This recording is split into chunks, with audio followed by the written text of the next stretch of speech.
बिस्मिल्लाहिर्रहमानिर्रहीम। सूबाई असम्बली पंजाब से 20 अरकान असम्बली डी-सीट हुए और वो अपने हलकों में चले गए। 17 जुलाई को उनके हलकों में दोबारा इंतखाबात होने जा रहे हैं, जिनमें रावलपिंडी, खुशाब, बक्खर, लिया, डेरा गाजी खान, मुजफ्फरगढ़, बहावलनगर, मुल्तान, शेखुपुरा, लाहौर, साहिवाल, फैसलाबाद और जंग में भी इलेक्शन हो रहे हैं, लोधरा, ये सारे अजला शामिल हैं। 17 जुलाई को पंजाब भर में होने वाले इन इंतखाबात के लिए पाकिस्तान तहरीक इंसाफ, पाकिस्तान मुस्लिम लीग नवाज़, मुस्लिम लीग काफ और दीगर आज़ाद अरकान पार्टी ज़िम्मेदारान के साथ राब्ते में हैं और पार्टी सारी सूरत हाल का जायज़ा लेने के बाद हलकों को सामने रख कर इंतखाब में किसकी हिमायत करनी है ये फ़ैसला करेगी।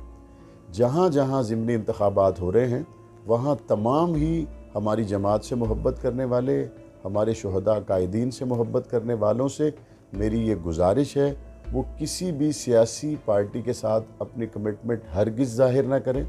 जब तक जमात का फ़ैसला ना आए उस वक्त तक वो सिर्फ़ और सिर्फ जमात को वहाँ के हालात से आगाह करें।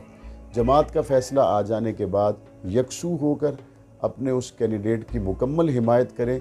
इंशाअल्लाह 17 जुलाई का दिन हुज़ूर अलैहिस्सलाम की ख़त्म नबूवत, सहाबा व अहले बैत से मोहब्बत करने वालों के लिए अज़ीमुश्शान खुशी का दिन होगा और पंजाब की सियासत में एक नए संगे मिल की हैसियत से हम आगे बढ़ते हुए नज़र आएंगे। अल्लाह ताला हम सब का हामी नासिर हो।